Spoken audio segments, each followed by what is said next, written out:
નર્મદા જિલ્લાના ડેડિયાપાડા વિસ્તારમાં વન વિભાગની જમીન સંબંધિત કેસમાં રાજપીપળા સેશન્સ કોર્ટે એક મહત્વનો ચુકાદો આપ્યો છે।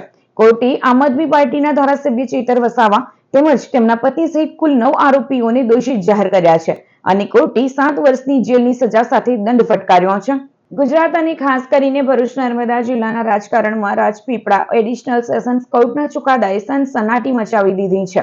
આમ આદમી પાર્ટીના આદિવાસી નેતા અને ડેડિયાપાડાના ધારાસભ્ય ચેતર વસાવાને ફોરેસ્ટ કર્મચારી પર હુમલો કરવાના ચકચારી કેસમાં કોર્ટે ચેતર વસાવા સહિત કુલ 9 આરોપીઓને ગુનેગાર જાહેર કરી 7 વર્ષની સખત કેદની સજા સંભળાવી છે।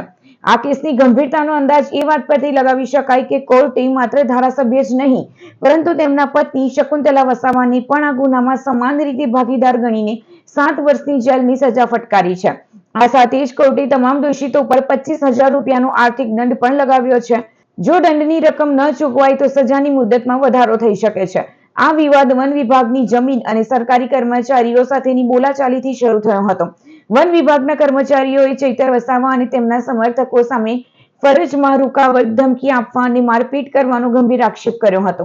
લાંબી કાનૂની લડત અને પુરાવાઓની ચકાસણી બાદ આજે કોર્ટે આ કડક ચુકાદો આપ્યો છે। લોક પ્રતિનિધિત્વ કાયદા મુજબ જો કોઈ ધારાસભ્યને 2 વર્ષ કે તેથી વધુ સમયની સજા થાય તો તેમનું ધારાસભ્ય પદ જોખમમાં મુકાઈ જાય છે। આ ચુકાદાને પગલે ચેતર વસાવાનું ધારાસભ્ય પદ રદ થવાની પૂરેપૂરી સંભાવના વ્યક્ત કરવામાં આવી છે। હવે ચેતર વસાવાની કાનૂની ટીમ આ ચુકાદા વિરુદ્ધ હાઈકોર્ટનો દરવાજો ખખડાવે છે કે કેમ તેના પર સૌની નજર મંડાયેલી છે। તમને સજા થઈ છે, શું કહેશો? આજે સેશન કોર્ટ દ્વારા એક કેસમાં અમને 7 વર્ષની સજા ફરવામાં આવેલી છે।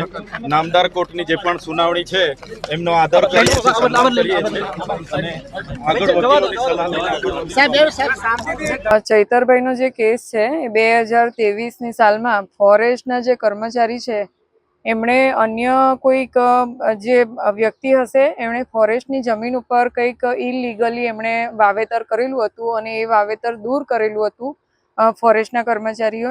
એના અનુસંધાનમાં આ જે ચૈતરભાઈ વસાવા છે એમણે આ જે ફોરેસ્ટના કર્મચારી છે એમને એમના ઘરે બોલાવી અને એમને જે છે ધાક ધમકી આપેલી, એને જે પિસ્તોલ કે જે બંદૂક હતી એનાથી એમણે હવામાં ગોળીબાર કર્યું હતું અને ધોલ ધપાટ કરી હશે અને એ ધોલ ધપાટ કરી હતી અને આવો એક બનાવ હતો। અને પછી બીજે દિવસે એનો જે પીએસ છે એ પીએસ જે છે એમણે એને અન્ય જે ઈસમો છે એમણે 30,000ની 60,000ની બે ઈસમોને આપવા માટેની ખંડણી માંગેલી હતી।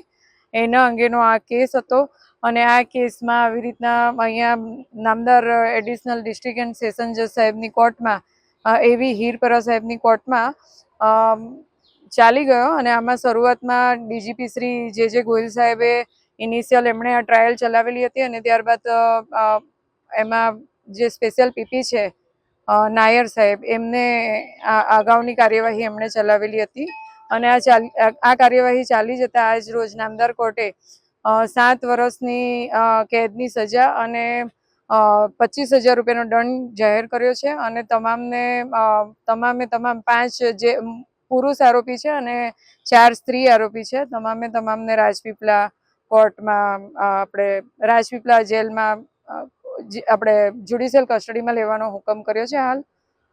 અને એમાં અરજી આપવામાં આવી છે કે જિલ્લા ટ્રાન્સફર માટેની અરજી પણ હાલ આપી છે, કારણ કે આ જે મેટર છે એ મેટરમાં જો અહીંયાની જેલમાં રાખવામાં આવે તો અહીંયા નર્મદા જિલ્લાનું જે વાતાવરણ છે એ એમાં તકલીફ પડે એમ હોય અધર ડિસ્ટ્રિક્ટમાં એમને ટ્રાન્સફર કરવા માટેની અરજી પણ હાલમાં આપી છે।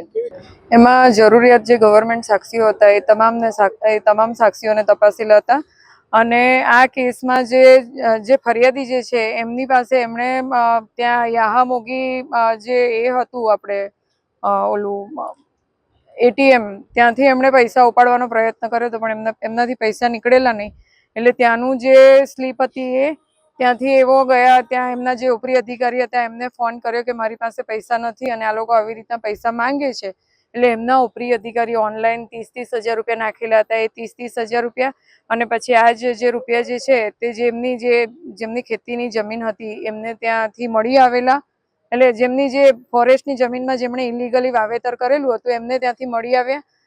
એટલે એ બધું આખા પુરાવા બધા ફિટ હતા અને ફિટ પુરાવાઓના આધારે આજ રોજ આ સજા જાહેર કરી છે નામદાર